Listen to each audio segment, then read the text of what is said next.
Et salut les gars et bienvenue sur Un jour, une faille, la chaîne qui vous dit tout sur la cybersécurité.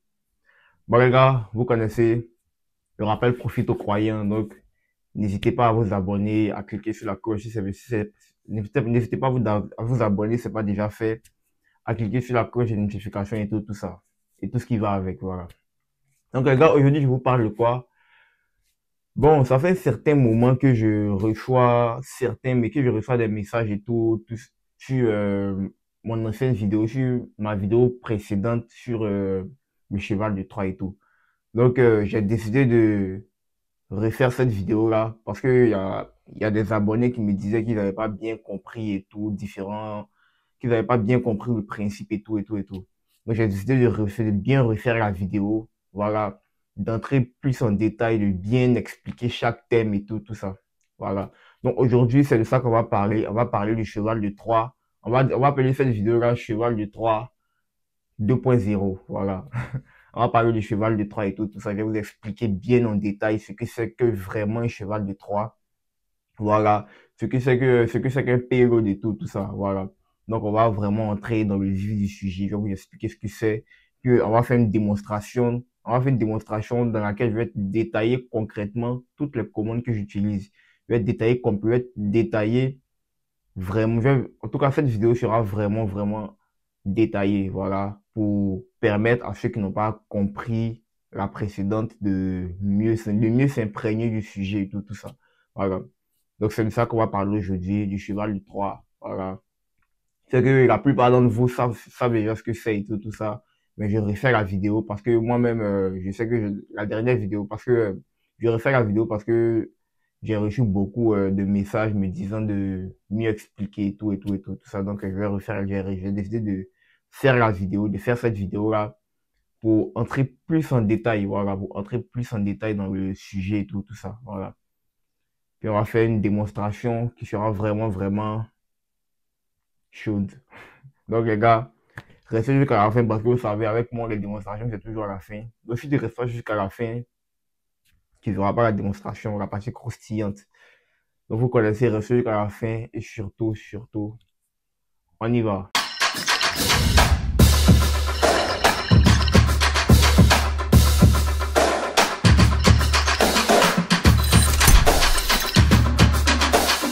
Voilà.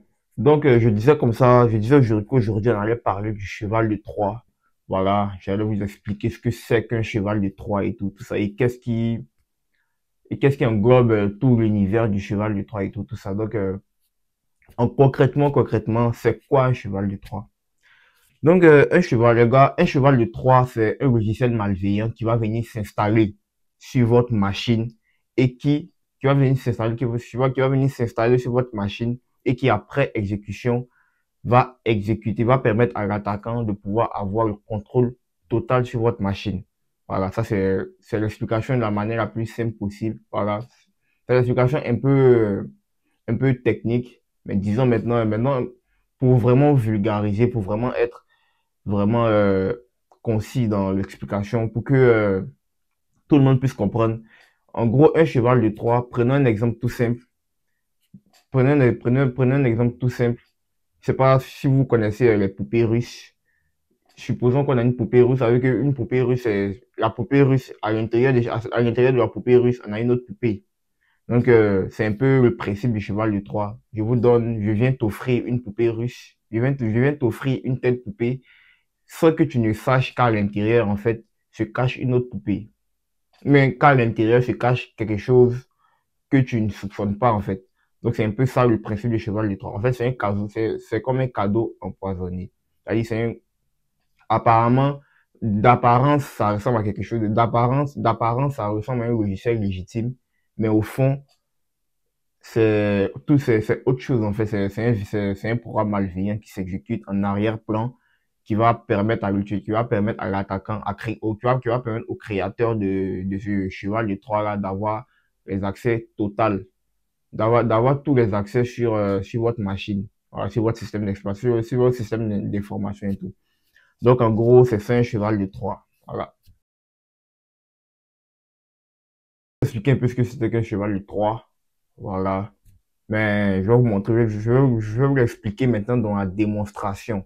Voilà, parce que c'est plus dans la démonstration que les abonnés me disaient qu'ils ne comprenaient pas bien et tout ça. Voilà, donc je vais beaucoup plus détailler la démonstration et tout.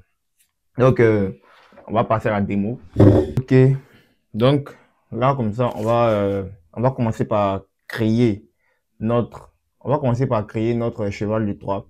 Je tiens à préciser que je tiens à préciser que cette vidéo est à but éducatif. Voilà. J'incite personne à aller faire je ne sais quoi avec je ne sais quel outil, avec je ne sais quel outil. Voilà. Donc, petit disclaimer, c'est parti. Donc, je tiens aussi à préciser que c'est un cheval de Troie de type reverse TCP. Pour ceux qui ne savent pas ce que c'est qu'un reverse TCP, je vais l'expliquer de manière très simple. Voilà. En gros, un cheval de Troie de type reverse TCP, qu'est-ce qu'il va permettre? Qu'est-ce qu'il va faire? Il va permettre à l'attaquant d'écouter en fait la connexion. C'est-à-dire lorsqu'un attaquant va créer un tel cheval de Troie et qu'il va l'envoyer à un utilisateur et qu'il va l'envoyer à une cible, l'attaquant derrière, l'attaquant avec sa machine, il va écouter les connexions. Voilà, il va écouter les connexions et tout parce que il va écouter les connexions lorsqu'un utilisateur, lorsqu'une cible exécutera le cheval de Troie. Lorsqu'une cible exécutera le cheval de Troie par ricochet, en arrière-plan, cette cible-là se connectera à la machine de l'attaquant. Donc, raison pour laquelle on parle de reverse TCP, parce que c'est l'attaquant, c'est plutôt la cible, en fait, qui va faire une demande de connexion à l'attaque, qui va faire une demande de connexion, en fait, vers la machine de l'attaquant. Voilà. C'est comme ça. Donc, c'est un TCP, c'est une connexion TCP inverse, en fait. Voilà. Pour ceux qui savent pas ce que la connexion TCP aussi, c'est, on sait tout ce que dans le modèle TCP, dans le modèle TCP, c'est un modèle c'est un modèle avec, avec poignée de main et tout. C'est-à-dire, il y a une demande de connexion qui est faite au serveur et le serveur répond et c'est après cette demande de connexion, c'est après cet échange de connexion hein, que maintenant les messages sont envoyés et tout ça. Voilà. C'était un petit cours de réseau en tant que tel. Petit cours de réseau, voilà. Donc, là, c'est juste des commandes, voilà. On va créer le cheval de 3. Voilà. Donc, on va utiliser notre outil MSF Venom. Bon, allons directement, voilà. Donc, on a MSF Venom-P, Windows, Interpreter, Reverse TCP. Ça, déjà, le tiret P, c'est pour préciser le payload. Voilà, c'est pour préciser le payload. Un payload, un payload, en gros, un payload, c'est la charge utile. C'est-à-dire, c'est la charge finale, en fait, d'un logiciel malveillant. Et une charge finale, c'est-à-dire ce que le logiciel malveillant va permettre de faire en fin de compte. Voilà, donc c'est ça un payload. Donc ici, notre payload sera un payload de type reverse TCP sur Windows. Voilà, avec une session meter-prêteur. Ici, on a lhost. Attends, je vais vérifier mon adresse IP. L'adresse IP d'abord.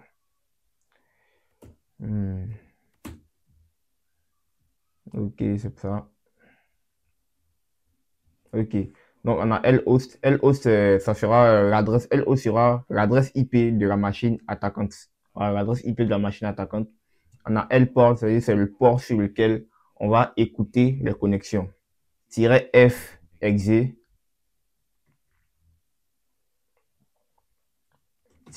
exe. Ça sera le type de fichier qu'on veut. Le type de fichier qu'on veut. Et -o, on met le nom du fichier. .exe. -f exe, c'est le type d'exécutable, c'est le type d'exécutable qu'on a sur Windows. Voilà. Donc, les fichiers exécutables de Windows sont en .exe. Donc, c'est ce .exe qu'on va utiliser. Et à la fin, le -o, on va mettre, ça nous permettra de mettre, en fait, le nom par lequel on veut enregistrer, on veut créer, en fait, notre fichier, notre cheval de Troie. Voilà. Donc, lorsqu'on lance ça, on attend un peu.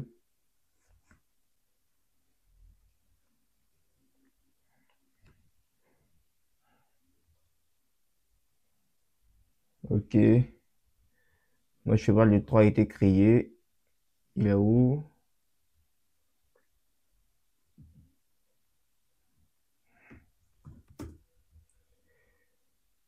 il est quelque part par là. Ok, il est là.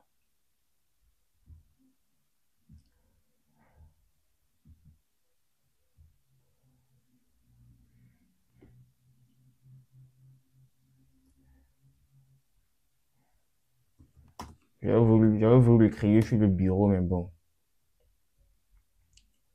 Je vais le créer sur le bureau, c'est beaucoup mieux. Voilà. Comme ça, on ira assez vite. Ok, il est créé sur le bureau. Voilà. Donc après ça, après avoir créé le cheval de Troie, on va maintenant lancer notre listener. C'est-à-dire ce qui va nous permettre d'écouter les connexions. Voilà, ce qui va nous permettre d'écouter les connexions. Avec ça, pour cela, on va utiliser un outil de Kali qui est MSF Console. Voilà, qui va nous permettre d'écouter les connexions, d'écouter les connexions pour savoir qui se connecte en reverse 7. Quelle est la cible qui se connecte en reverse TCP avec notre cheval de Troie. Donc allons-y. On utilise MSF Console.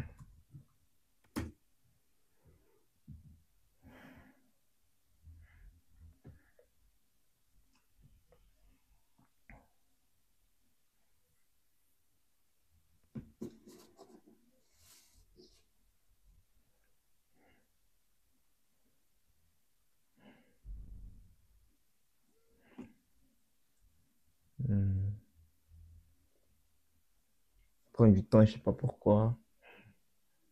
Mais bon, on va y arriver.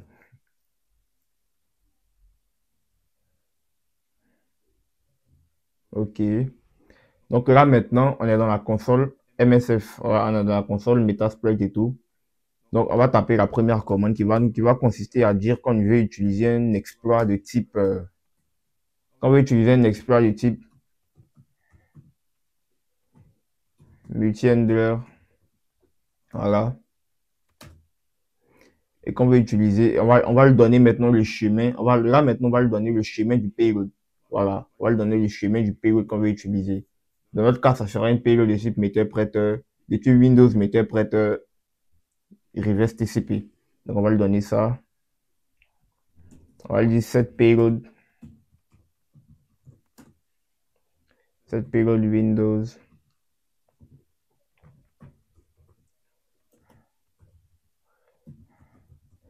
Meter-prêteur, reverse TCP. OK. Là, on vient de configurer le payload qu'on veut utiliser. Voilà. Là, maintenant, on va configurer maintenant le port. On va configurer maintenant l'adresse IP de l'attaquant. On va utiliser 7lhost. L'adresse IP, c'est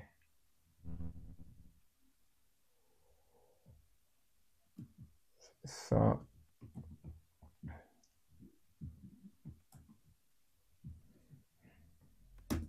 On va utiliser 7lport pour configurer le port 4444. Voilà. Et après ça, maintenant, on aura juste à écouter la connexion avec la commande exploit. Donc là, maintenant, on est en mode écoute. On est en mode écoute de la connexion. Alors, on est en mode écoute. Je viens de lancer mon listener qui va maintenant se mettre en mode écoute. Et lorsque un utilisateur, lorsqu'une cible lorsqu'une cible exécutera mon, lorsque ma cible exécutera mon cheval de Troie, directement, moi, je récupère la connexion ici. Donc, on va faire le test avec une cible, avec ma machine virtuelle Windows que j'ai déjà configurée, que j'ai rendu expressément vulnérable. Voilà. On va faire le test avec ça. Comme ça, je vais vous montrer un peu je vais vous montrer un peu ce qu'on peut faire avec un cheval de Troie concrètement. Voilà. A few moments later. Voilà. Donc, vous voyez, on vient de récupérer, vous voyez, nous étions en mode écoute. Maintenant, il y a ma machine Windows. Il y a ma machine Windows, ma machine virtuelle Windows qui vient d'exécuter le cheval de Troie. Voilà, qui vient d'exécuter le cheval de Troie. Donc maintenant, vous voyez, je suis connecté maintenant en reverse TCP à cette machine. Donc, je peux faire tout ce que je veux. Donc, on va essayer d'afficher ma machine Windows, elle en arrière, tout là. La machine virtuelle Windows, elle est là. Donc, on va essayer d'afficher le système qui tourne sur la machine cible. Voilà, ok, on va avec la commande sysinfo. Ok, donc vous voyez déjà, on a déjà l'OS qui est Windows 10, architecture 64, langue français et tout ça. Voilà, on a deux utilisateurs qui sont connectés sur l'ordinateur et tout. On va utiliser une autre commande encore qui va nous donner l'identifiant, l'identifiant qui se trouve sur cette machine et tout ça. On va relancer un shell directement. Avec ce shell, lorsque dans la session MetaPrêt, je lance le shell, ça va me permettre de pouvoir naviguer dans le système de fichiers de la machine cible. Là, comme ça, je suis dans la partie téléchargement de la machine cible, puisque c'est dans la partie téléchargement que se trouve mon cheval de Troie. Donc, lorsque je fais un dir, ça me liste tous les éléments qui sont dans la partie téléchargement. Vous voyez, j'ai mon cheval de Troie qui est là. Voilà. Je peux aussi sortir. Si je fais un CD et je fais un dir encore, vous voyez, j'ai tous les éléments qui sont dans la partie target de l'ordinateur, vous voyez. Je peux voir tous les fichiers qui sont je peux voir tous les fichiers qui sont dans ce répertoire là. Voilà. Je peux vraiment faire ce que je veux sur l'ordinateur. Je peux même lancer un keylogger. Je peux même lancer un keylogger qui va me permettre de capturer, qui va me permettre d'enregistrer tout ce qui se tape sur le clavier, qui va me permettre d'enregistrer tout ce qui se tape dans le clavier de la machine cible. Je peux même lancer une capture d'écran et tout ça. Voilà, on va le faire. Je vais lancer une capture d'écran de l'ordinateur. Je vais faire un screenshot. Voilà. Voilà, ça vient de me faire un screenshot. Je vais lui faire un screenshot. Voilà. Je peux même lancer le micro à distance et tout ça. Donc, il y a tellement de commandes, que je peux faire et tout. Voilà. Qu'est-ce qu'on peut faire encore? On peut même activer la webcam de l'ordinateur à distance, bien sûr. La commande, c'est quoi déjà? C'est snap. Hmm. On peut aussi lister le nombre de caméras qu'il y a sur l'ordinateur. Webcam list, avec webcam list. Bon, on me dit que l'opération a échoué et tout ça. Bon, ça c'est un problème, ça c'est en rapport avec mon ordinateur et tout. Donc les gars, en gros, il y a tellement de choses qu'on peut faire. Voilà. On peut même éteindre l'ordinateur à distance avec la commande shutdown, si je ne me trompe pas. Bingo. Vous voyez. Il vient éteindre l'ordinateur à distance, vous voyez. Je viens d'arrêter l'ordinateur, la machine cible à distance, en fait. Voilà. Avec la commande shutdown. Vous voyez. Mais en même temps, lorsque tu éteins, tu perds directement la connexion. Mais lorsque l'utilisateur va relancer son système, il va réallumer son ordinateur. Je vais récupérer la connexion directement. Voilà, on a la fin de cette vidéo de Cheval de Troie 2.0. Voilà. J'espère que cette vidéo vous a plu. N'oubliez pas de lâcher un commentaire aussi. Lâcher un commentaire si la vidéo a été à la hauteur de vos attentes et tout ça. Voilà. N'oubliez pas de me lâcher un pouce bleu aussi. Un pouce bleu, ça fait toujours plaisir. De cliquer sur la cloche de notification pour ne rien manquer des différentes vidéos et tout ça. Donc, tous les abonnés qui m'ont envoyé des mails me disant qu'ils n'avaient pas bien compris la partie sur le cheval de Troie et tout, j'espère que cette vidéo-là vous fera bien comprendre le concept et tout ça. Et puis, comme je l'ai dit, ma chaîne n'est pas une chaîne qui prône qui incite des personnes à aller faire je ne sais quoi et tout ça. C'est une chaîne qui permet de sensibiliser, qui permet de sensibiliser sur les dangers, sur le danger que représente la cybermenace, sur le danger que représente la menace cyberattaquante. Voilà. Donc, c'est vraiment vraiment un but éducatif. Voilà, c'est pas dans le but de vous inciter à aller faire je ne sais quoi, je ne sais qui. Voilà. Donc, les gars, ça c'était un petit disclaimer encore. Voilà, parce qu'on sait jamais. Donc, n'oubliez pas de vous abonner et surtout, le mot de fin, restons vigilants sur le cyberespace.